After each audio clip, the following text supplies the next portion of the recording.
여러분 안녕하세요. 이덕만 목사입니다. 오늘 우리 교회는 코로나 바이러스로 인하여서 인터넷 동영상 예배를 드리게 되었습니다.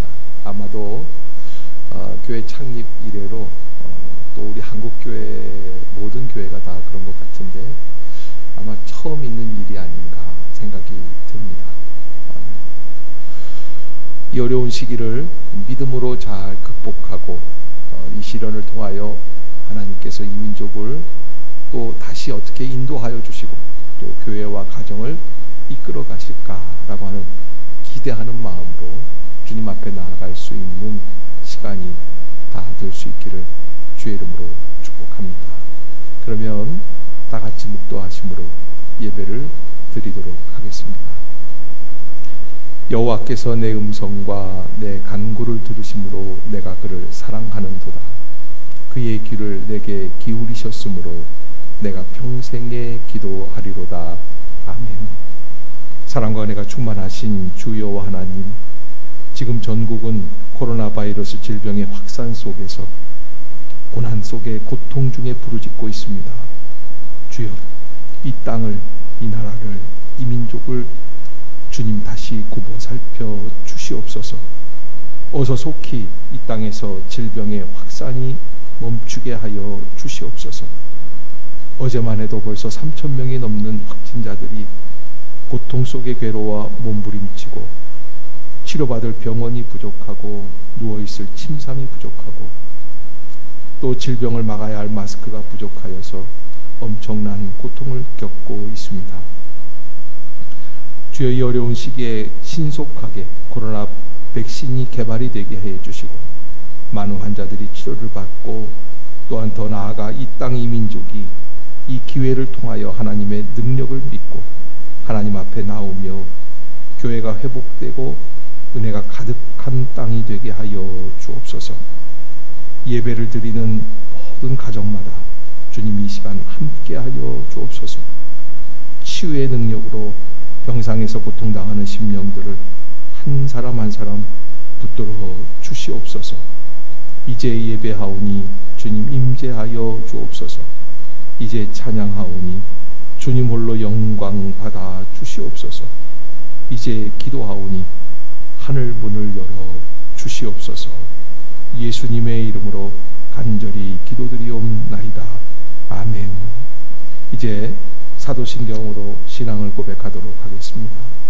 전능하사 천지를 만드신 하나님 아버지를 내가 믿사오며 그 외아들 우리 주 예수 그리스도를 믿사오니 이는 성령으로 잉태하사 동정녀 마리아에게 나시고 본디오 빌라도에게 고난을 받으사 십자가에 못 박혀 죽으시고 장사한 지 사흘 만에 죽은 자 가운데서 다시 살아나시며 하늘에 오르사 전능하신 하나님 우편에 앉아 계시다가 저리로서 산자와 죽은 자를 심판하러 오시리라. 성령을 믿사오며 거룩한 공예와 성도가 서로 교통하는 것과 죄를 사하여 주시는 것과 몸이 다시 사는 것과 영원히 사는 것을 믿사옵나이다. 아멘. 이 시간 이 예배를 위해서 우리 최진영 장로님 나오셔서 기도해 주시겠습니다. 함께 기도하겠습니다.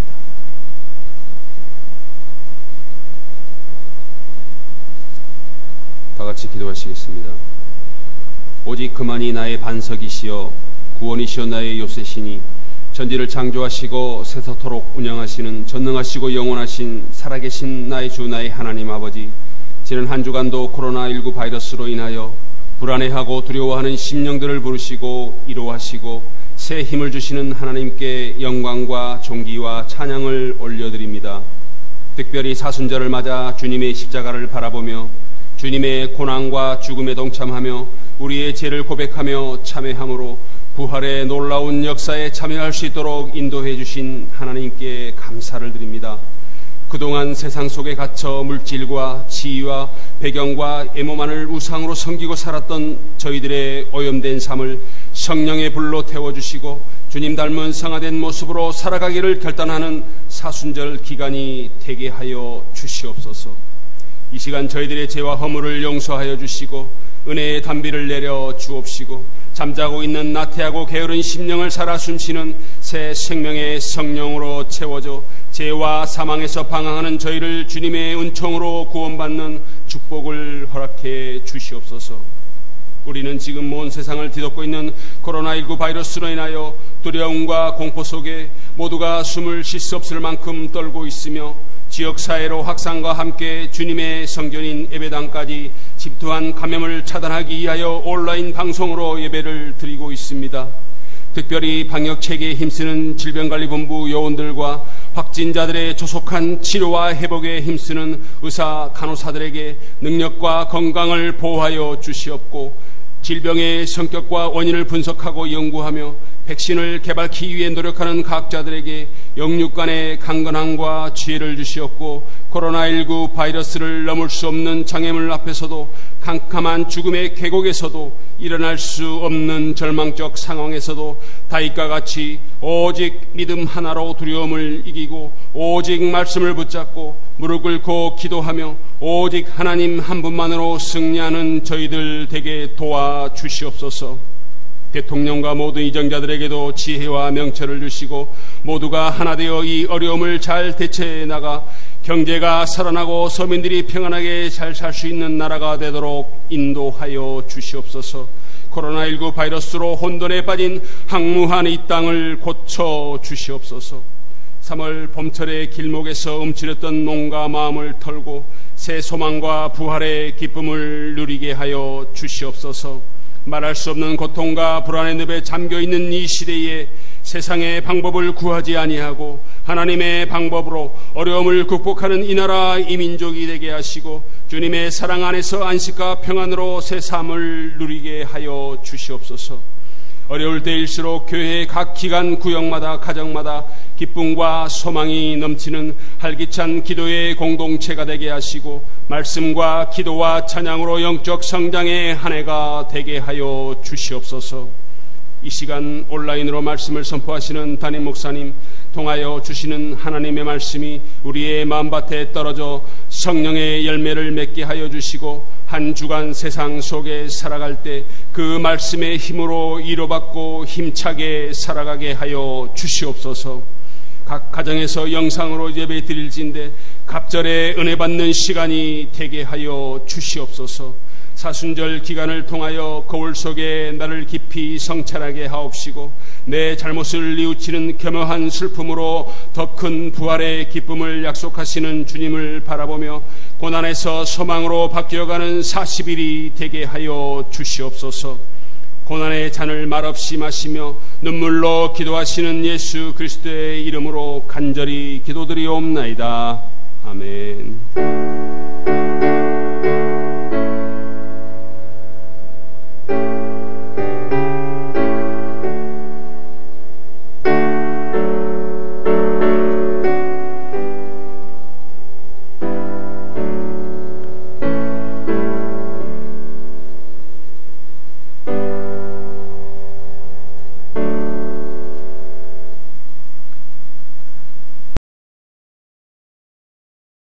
곡의 말씀은 시편 118편 5절에서 9절까지의 말씀입니다.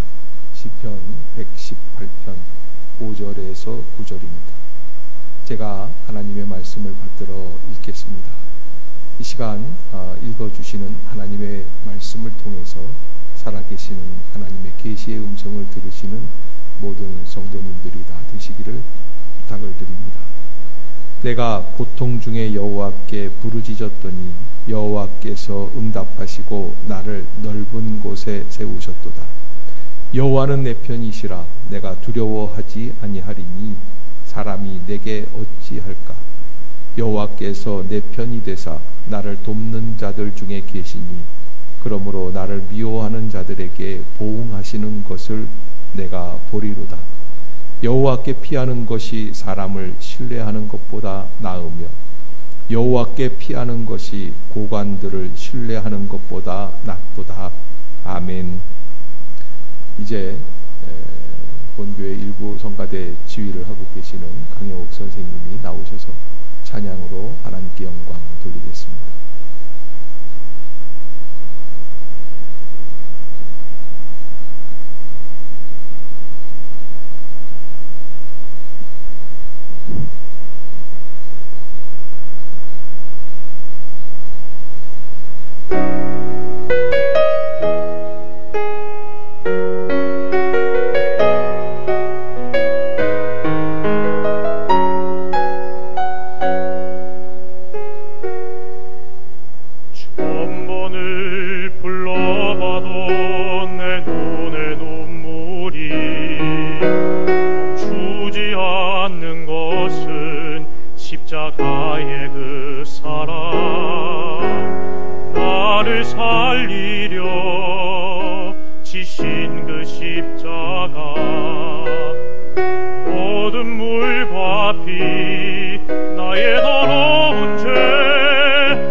나를 향한 그 사랑 생명을 내어 주사 영원한 생명을 내게 주심을 감사해. 천번을 불러도 내 눈에는 눈물이 멈추지 않는 것은 십자가의 그 사랑. 나를 살리려 하늘 보좌 버리신 나를 사랑하신 분, 그분이 예수요.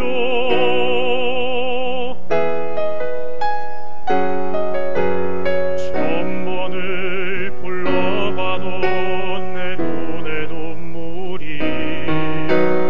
주지 않는 것은 십자가의 그 사랑. 나를 살리려 지신 그 십자가 모든 물과 피 나의 더러운 죄 씻으셨네. 나를 향한 그 사랑 생명을 내어 주사 영원한 생명을 내게 주심을 감사해. 천번을 불러도 내 눈에는 눈물이 멈추지 않는 것은 십자가의 그 사랑. 나를 살리려 하늘 보좌 버리신 나를 사랑하신 분, 그분이 예수요. 천번을 불러도 내 눈에는 눈물이 멈추지 않는 것은 십자가의 그 사랑. 나를 살리려 하늘 보좌 버리신 나를 사랑하신 분, 그분이 예수요. 나를 사랑하신 분, 그분이 예수요.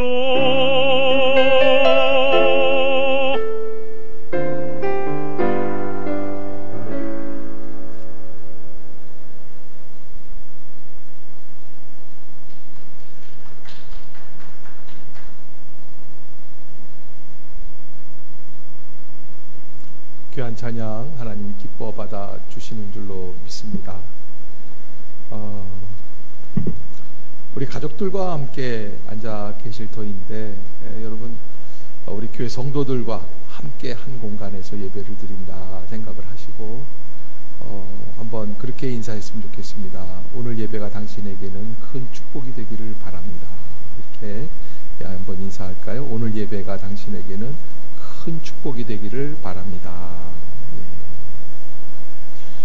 오늘 장로님 세 분과 권사님 또 우리 성가대 1부 지휘자, 2부 지휘자 또 반주자 이렇게 또 목회자들이 몇몇 분들이 모여서 제 설교를 함께 응원해주고 중보해주고 있는 가운데 인사들을 하셨어요. 인사를 잘 하셨습니다. 인사한 대로 오늘 이 예배가 우리에게는 큰 축복이 되는 예배가 될 줄로 믿습니다. 시편 118편 오늘 읽어드린 이 말씀은 사실은 감사와 찬양으로 잘 알려진 시편이다 이렇게 말씀드릴 수 있습니다. 118편 1절부터 보면 여호와께 감사하라 그는 선하시며 그의 인자하심이 영원함이로다. 이제 이스라엘은 말하기를 그 인자하심이 영원하다 할지로다. 이제 아론의 집은 말하기를 그의 인자하심이 영원하다 할지로다.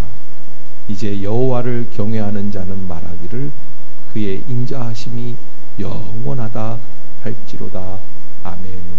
1절부터 4절까지 이렇게 말씀을 쭉 읽어 나가다 보면 들어오는 말씀이 딱 하나가 있는데, 첫째는 감사라고 하는 말씀이에요. 감사하라. 여호와께 감사하라. 그러니까 무엇을 하나님께 드려야 되는지 분명한 목표를 말씀해 주고 계시죠. 또 한 가지는 영원하다라는 거예요. 이제 여호와를 경외하는 자는 말하기를 그의 인자하심이 영원하다 할지로다. 아멘.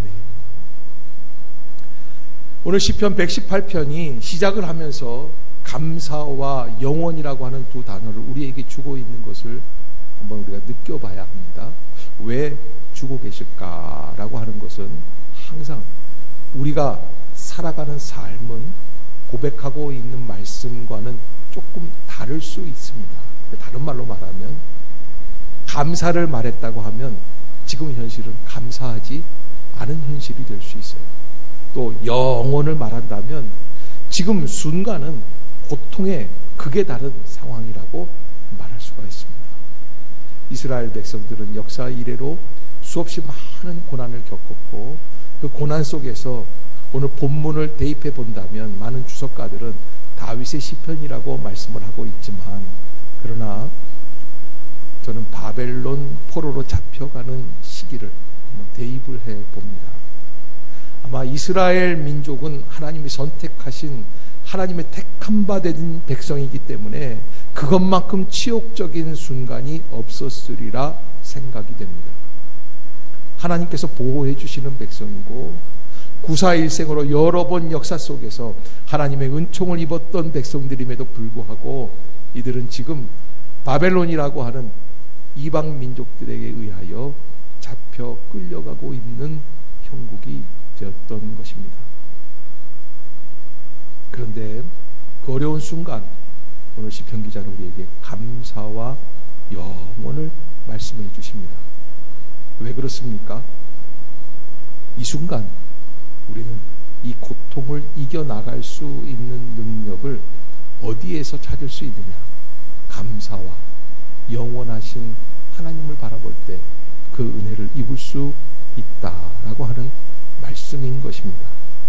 예수님께서도 바로 그 고통의 순간, 십자가의 고통, 인간된 존재로 당해야만 되는 그 아픔 가운데에서 영원하신 하나님을 바라보며 기도하셨죠. 히브리서 5장 7절은 그 순간을 이렇게 표현을 합니다. 그는 육체에 계실 때에 자기를 죽음에서 능히 구원하실 이에게 심한 통곡과 눈물로 간구와 소원을 올렸고 그의 경건하심으로 말미암아 들으심을 얻었느니라. 아멘. 육체에 계실 때에 자기를 죽음에서 능히 구원하실 이에게 심한 통곡과 눈물로 간구와 소원을 올렸고, 여러분, 우리가 어떻게 하나님 앞에 그 고통의 순간을 이겨나갈 수 있는가? 예수님께서는 바로 그 고통의 순간에 예수님을 바라보고 예수님을 기억하고 예수님을 힘입음으로 나아갔다. 그래서 십자가의 고통은 단순한 고통이 아닙니다. 고통을 뛰어넘는 놀라운 은혜의 역사가 시작이 된 줄로 믿습니다. 그것은 그런 육체에 계실 때에 여러분 영원할 것 같지만, 그러나 예수님은 육신에 계실 때 늘 고통스러우셨습니다. 우리를 위해서 치유하셔야 되고, 우리를 위해 기도하셔야 되고, 우리를 위해 중보하셔야 되고, 마지막에는 십자가에서 죽으셔야 될 그 예수 그리스도의 그 죽음의 고통. 그러나 자기를 죽음에서 능히 구원하실 이에게, 자기를 죽음에서 능히 구원하실 이에게 하나님은 바로 예수님을 구원하시며 하나님 나라의 영원한 시간으로 인도해 주시는 그런 소망의 능력을 베풀어 주시는 분인 줄로 믿습니다. 그러면 오늘 시편 5절에서 118편 5절에서 내가 고통 중에 여호와께 부르짖었더니 여호와께서 응답하시고 나를 넓은 곳에 세우셨도다, 이렇게 말씀하고 있습니다. 지금 우리가 당하는 그런 상황을 한번 대입을 해보면, 코로나 바이러스로 인하여 전국에서 예배가 멈추고 출입하기 어려운 현재 살아가고 있지 않습니까?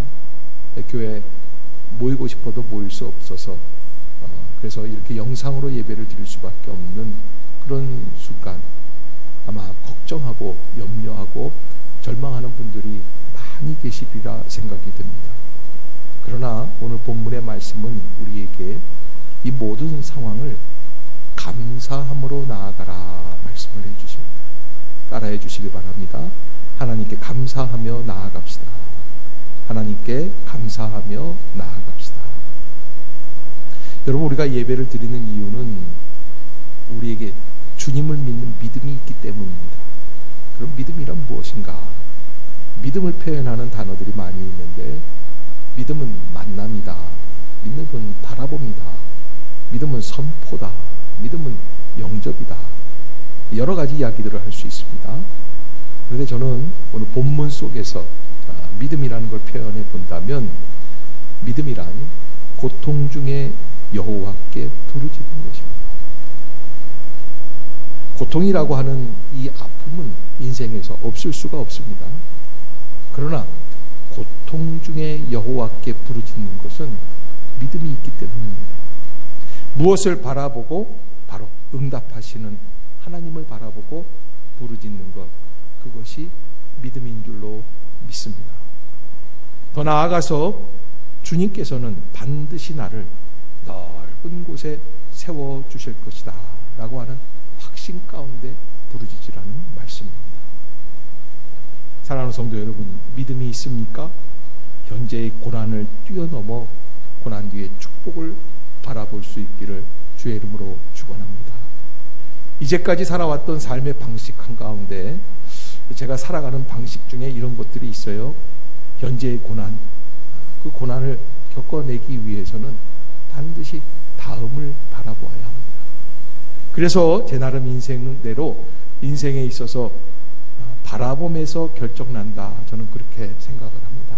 무엇을 바라보는가, 무엇을 생각하는가, 무엇을 고백하는가, 이 세 가지 다 우리에게 있어서 우리 인간의 생각의 틀, 인생을 살아내는 자세를 우리에게 말하고 있다라고 표현할 수 있습니다. 결혼 30년 차 주부인 한 아주머니한테 방송에서 아나운서가 이렇게 묻습니다. 아주머니, 남편분께서 얼마나 잘해주시기에 30년을 이렇게 지낼 수 있습니까? 그러자 이 아주머니가 말합니다. 남편을 왜 남편이라고 하는 줄 아세요? 남의 편이라고 하지 않습니까? 그 말을 듣던 사람들이 다 웃었습니다. 저는 그때 그 인터뷰 방송을 보면서 남편을 그렇게도 해석하는 사람이 있구나라는 생각을 하게 되었습니다. 여러분, 평생을 함께 살아가는 짝으로 하나님이 남편을 주셨는데, 남편이란 단어를 그렇게 해석한다면 이제 그분은 어디 가서 위로를 받을 수 있을까요? 아까도 말씀드린 것처럼 인생에 있어서 가장 중요한 것이 고백인데, 이 고백을 어떻게 표현해야 할까? 이런 이야기가 있습니다. 행복은 불행이 없는 것이 아니라 불행을 잘 취급하는 능력에 달려있다라는 이야기입니다. 다시 한번 말씀드릴게요. 행복은 불행이 없는 것이 아닙니다. 불행을 잘 취급하는 능력에 행복과 불행이 달려 있습니다. 우리가 행복을 누리려면 좀 더 겸손해야 합니다. 나에게 주어진 작은 것들부터 사랑하며 자신의 내면의 소리에 충실해야 합니다. 또 오직 하나님께 마음을 드리며 말씀과 기도로 사는 삶을 선택해야 할 것입니다. 탈무드에는 인간의 혀에 대해서 이런 이야기가 있습니다. 한 나라의 임금이 하루는 광대 두 사람에게 세상에서 가장 좋은 것과 세상에서 가장 나쁜 것을 구해오라고 각각 두 사람에게 구했는데, 두 사람이 얼마 후에 돌아와서 임금님에게 찾은 것들을 상자에 담아 바쳤는데, 가장 좋은 것이 무엇인가 하고 열어봤더니 인간의 혀가 들어있더라는 거예요. 또 가장 나쁜 것이 무엇인가 들어봤더니 거기에도 뭐가 있을까요? 역시 인간의 혀가 들어있었다는 겁니다. 가장 좋은 것도 인간의 혀고 가장 나쁜 것도 인간의 혀다. 세치도 안 되는 이 혀가 우리의 운명을 좌우한다는 것입니다. 그래서 요즘 암에 걸리면 암 때문에 죽는 것이 아니라 절망적인 말을 하기 때문에 죽는다는 이야기가 있습니다. 나는 이제 암에 걸렸다. 나는 죽는다. 나는 절망이다. 암을 고치는 똑같은 의사가 똑같은 환자에게 똑같은 약을 주었는데 한 의사에게는 22%의 환자가 치유함을 얻게 되고 또 한 의사에게는 74%나 되는 환자가 나았다는 통계가 나왔어요. 왜 그러냐고 분석을 해보니까 한 의사는 그냥 이 약 잡수셔야 됩니다. 꼭 잡수세요. 이렇게 이야기를 하고 또 다른 한 의사는 이 약을 잡수세요. 그러면 살 수 있습니다. 희망이 있습니다. 걱정하지 마십시오. 라고 하는 세 마디를 더 보탰다고 합니다. 그런데 그 말 몇 마디 한 환자가 74%나 나았다라는 통계입니다. 희망을 안 준 환자는 22%밖에 낫지 않았지만 희망을 준 몇 마디의 사람들이 50% 이상 더 하게 되었다라고 하는 것이죠. 오늘 시편 기자는 7절에서 이렇게 선포합니다. 여호와께서 내 편이 되사 나를 돕는 자들 중에 계시니 그러므로 나를 미워하는 자들에게 보응하시는 것을 내가 보리로다. 아멘. 어쩌면 지금 당하는 아픔이 인생을 끝내기 위한 결정적인 고통이라고 느껴질지라도 우리는 인생을 향하여 하나님이 내 편이 되사 나를 돕는 자들 중에 계시니 그러므로 나를 미워하는 자들에게 보응하시는 것을 내가 볼 것입니다. 다시 선포하고 나아갈 수 있는 성도들이 되시기를 주의 이름으로 축복합니다. 따라해 주시기를 바랍니다. 나는 결코 죽지 않을 것이다. 나는 다시 일어설 것이다. 우리 민족은 결코 무너지지 않을 것입니다. 다시 일어설 줄로 믿습니다. 아멘. 그런 은혜가 여러분 가운데 가득할 수 있기를 바랍니다. 여러분 인도 선교사로 유명한 스탠리 존스라고 하는 선교사님이 계시는데 선교하시다가 수십 년을 선교하시다가 86살에 86살에 중풍이 걸려요. 비행기에 실려왔는데 온몸이 마비가 된 채 침대에 실려서 인도에서부터 오신 겁니다. 워낙 유명한 분이니까 전 세계적으로 그분을 염려하면서 기도하고 많은 사람들은 이렇게 생각을 했습니다. 이제 스탠리 존스 목사님은 끝났다. 왜? 나이가 86살이에요. 유명한 병원에 가서 치료를 받는데 이 중풍이라고 하는 것이 원래 치료가 잘 되지 않지 않습니까? 그러나 스탠리 존스 목사님은 자기 침대 앞에다가 그렇게 써놨습니다. 매일 제 병상을 찾아오시는 모든 분들에게 부탁을 드립니다. 제게 이런 말을 좀 해주십시오. 이게 뭐라고 써있냐면 스탠리 존스 목사님 나사렛 예수의 이름으로 일어나세요. 라고 이 말만은 꼭 해주고 가세요. 간호원이 벌써 주사를 놓으러 최소한 3번 이상 방에 들어오거든요. 그때마다 스탠리 존스 목사님 나사렛 예수의 이름으로 명하노니 일어나세요 라고 선포합니다. 간호원은 그 믿음이 없어요. 킬킬 웃고 나갑니다. 왜? 86살 된 할아버지가 지금 다시 일어나서 어떡하겠다는 건가 라고 하는 겁니다. 그런데요 여러분 놀라지 마세요. 한 달이 못 돼서 일어나셨어요. 세상 모든 사람들이 다 불행하다고 안 된다고 불가능하다고 했는데 스탠리 존스 목사님 86살에 다시 일어나기 시작을 하시고 6개월 뒤에는 퇴원하고 다시 인도로 가십니다. 모든 사람이 말렸습니다. 인도에 가셔서 96살까지 하나님 선교 사역을 하다가 하나님 나라에 가시게 됩니다.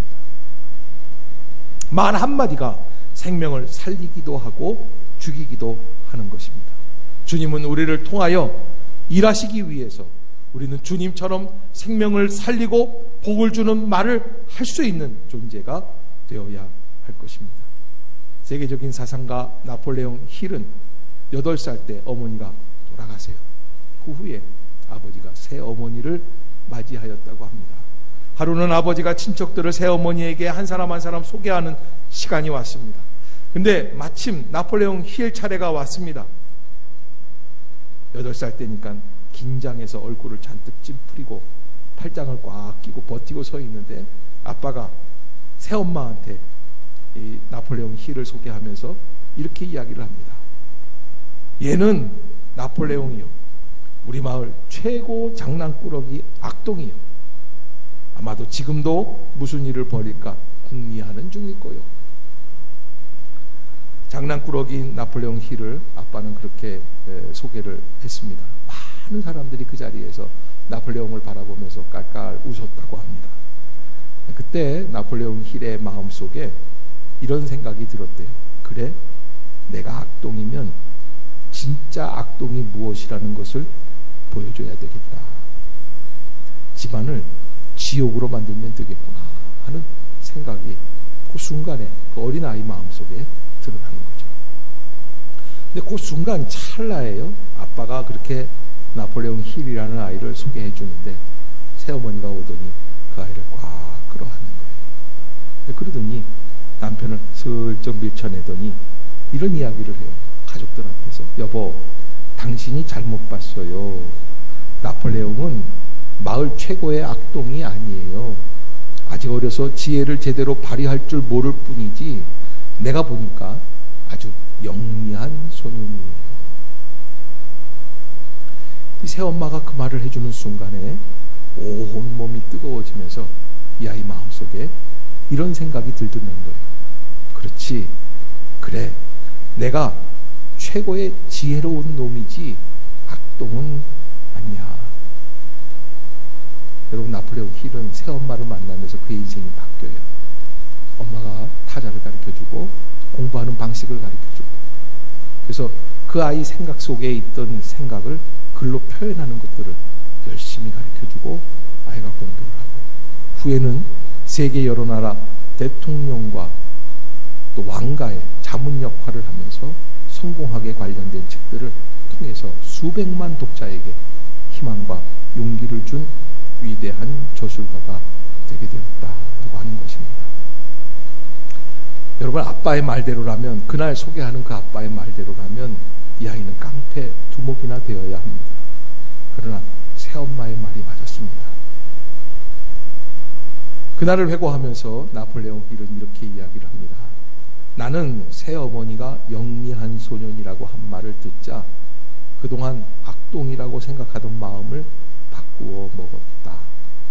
나는 똑똑하고 큰 일을 해낼 수 있다는 생각으로 바꾸었다. 그 결과 놀라운 일을 이룰 수 있었다. 말이란 이처럼 한 사람의 인생을 악동으로 만들 수도 있고 위대한 인물로 변화시킬 수도 있습니다. 지금 고통 중에 있지만 그러나 하나님 앞에서 시편 기자가 주님께 부르짖었다고 하는 이유가 있습니다. 그것은 무엇입니까? 여호와가 나의 편이시기 때문에 그렇다는 겁니다. 현실을 보면 하나님이 내 편이 아닌 것 같아요. 그러나 시편 기자는 그렇지 않다고 말합니다. 보이는 환경을 두려워할 게 아니라 하나님이 진실로 내 편이라는 말씀입니다. 그래서 내가 두려워하지 아니하리니 사람이 내게 어찌할까라고 하는 담대한 말씀을 하나님 앞에서 고백하는 것입니다.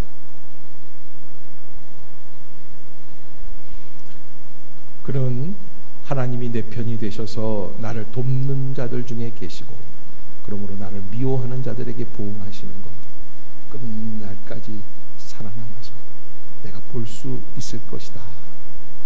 여러분, 하나님 안에서 최후의 승리할 수 있는 믿음의 성도들이 다 되시기를 주의 이름으로 축복합니다. 끝으로 여호와께 피하는 것이 사람을 신뢰하는 것보다 낫다. 이 8절 9절인데 제가 한번 읽어드릴게요. 여호와께 피하는 것이 사람을 신뢰하는 것보다 나으며 여호와께 피하는 것이 고관들을 신뢰하는 것보다 낫도다. 어떻게 하라는 걸까요? 시편 기자는 이제 우리에게 결단하라는 말씀입니다. 믿음은 참된 진리 되신 주님을 향하여 끝없이 결단하며 나아가는 것이다. 저는 이렇게 표현할 수 있다 생각하는데, 참된 진리 되신 주님을 향하여 끝없이 결단하며 나아가자. 믿음이란 결단이 있어야 됩니다. 믿음은 과거의 사건이 아닙니다. 어제 믿었다고 오늘 믿는 게 아닙니다. 또 미래 믿을 것이라고 지금 내게 믿음이 있는 것이 아닙니다. 오늘 이 순간 내가 주님을 향하여 어떻게 결단하느냐, 이것이 진정한 나의 믿음이라 하겠습니다. 여러분, 이 결단에 대해서 이런 이야기가 있어요. 고민은 불행의 지표이지만, 여러분, 고민만 하는 사람들이 있습니다. 밥 먹어야 될 텐데, 먹고 살아야 될 텐데, 직장에 들어가야 할 텐데. 불행의 지표라는 거예요. 고민하는 사람들. 근데 결단은 행복의 지표다. 따라해 봅시다. 고민은 불행의 지표고 결단은 행복의 지표다. 그러니까 여러분, 고민만 하지 말고 뭐 하라는 거예요? 결단하라는 이야기입니다. 역사상 뛰어난 위인들을 바라보면 이 위인들 중에는 비인격적인 사람도 있고 눈치 없는 사람도 있고 화를 잘 내는 사람도 있고 배움이 짧은 분들도 있습니다.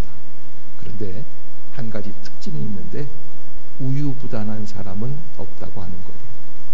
결단할 수 있는 사람들, 결단했기에 그 자리에 있다고 하는 것입니다. 그런 면에서 볼 때 내가 소중하게 여기는 것은 적을수록 좋다고 합니다. 그러니까 말하자면 인생의 목표에 초점을 맞추라는 거예요. 네 가지 다 만족을 얻으려는 게 아니라 네 개를 희생해서 더 소중한 세 개를 얻고 세 개를 희생해서 더 소중한 두 개를 얻고자 하는 사람이 결국 큰 일을 하게 된다. 결단이라는 것은 주님을 향하여 나의 모든 것을 내려놓고 달려 나아가는 것입니다. 소중한 가치를 위해 결단하면 삶은 단순해지고 삶이 단순해지면 새로운 힘이 생기게 되어 있습니다. 마가복음 2장을 보면 한 중풍병자가 치유받는 사건이 기록되어 있습니다. 중풍병자는 예수님이 그 마을에 오셨다는 소문을 듣고 친구들에게 부탁해서 침상에 누운 채 예수님 계신 곳으로 갑니다. 막상 도착해 보니 사람들이 너무 많아서 도저히 들어갈 수 없는 현실입니다. 이 정도 했으면 많이 해본 거예요. 나오기 힘든 사람이 친구들을 동원해서 침대를 힘입어서 그 자리까지 갔습니까? 그런데 친구들은 그 자리에서 포기하고 돌아가지 않습니다. 예수님을 어떻게 해서라도 만나게 하려고 지붕 위로 올라가는 결단을 합니다. 침상을 메고 올라가는 거예요. 지붕 위에 올라가서는 어떻게 합니까? 예수님 그 안에 많은 사람들이 있는 그 집의 지붕을 뜯어내기 시작을 합니다. 지붕을 뜯어낼 때 흙이 쏟아지고 나뭇 잎사귀가 떨어지고 밑에서는 소란하다고 그만하라고 왜 야단이냐고 만류했을 것입니다. 그러나 그들은 그 모든 이야기들을 뒤로 하고 계속적으로 지붕을 뜯어서 마침내 큰 구멍을 내고 그리고 성경에 보면 침상째 내렸다 이렇게 말씀을 합니다. 그때 예수님께서는 그들의 믿음을 보시고 기적을 행하여 주십니다. 그들이 보여준 믿음이 무엇입니까? 주님이 계시기에 주님을 향한 믿음이 있기에 최선을 다하는 결단과 실행의 역사인 줄로 믿습니다. 중국 문화대혁명 때의 일입니다. 어느 마을에 존경받는 아주 믿음 좋은 장로님이 계셨다고 합니다. 그 마을에서 은밀하게 구제하며 마을 사람들을 섬기며 그 별명이 작은 예수님이었다 이렇게 소문이 납니다. 그런데 그 마을에 공산당원들이 들이닥쳐 교회 문을 닫고 성도들을 핍박하는 어려운 고난이 벌어졌습니다. 주민들과 성경책 등을 다 모아놓고 한 사람 한 사람 신앙을 부인하도록 강요합니다.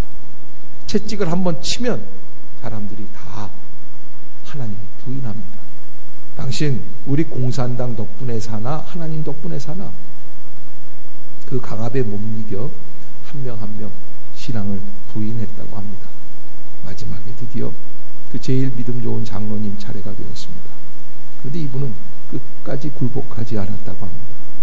채찍에 맞을수록 큰 소리로 외칩니다. 하나님 덕분에 삽니다. 하나님 덕분에 삽니다. 하나님 덕분에 삽니다.